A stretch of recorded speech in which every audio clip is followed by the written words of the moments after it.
So I want to take this information and put it into a form. So I'm going to go to my browser. I'm going to go to forms.microsoft.com and choose new form.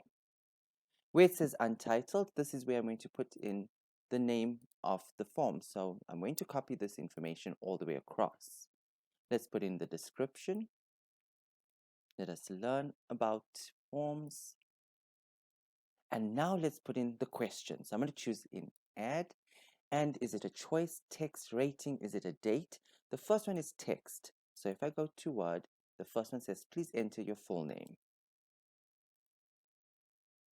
I'm going to make this a required field so that the person has to fill it in. Add new. The next one is going to be text again, because this time I'm looking for email. And it's still a required field. Next is a choice. If I go, so I have you ever used Microsoft Forms before?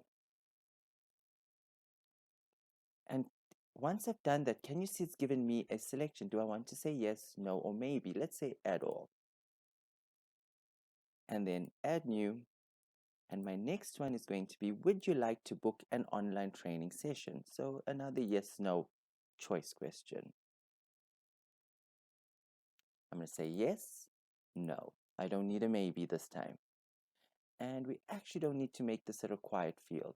I'm going to go add new. Our next one is to select a date.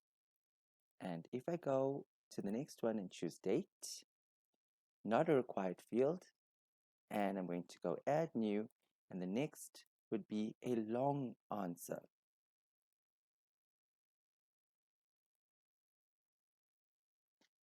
There we go. And already it tells you it's going to take 3 minutes to actually complete this. It's already saved the information. I can go to themes now, choose a theme that I'd like.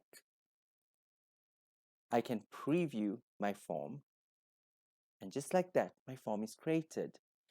Now I'm going to click on back, and if I go to send, I've got various options to actually send the form. I can copy the link or even email, add it on Facebook, Twitter. Awesome.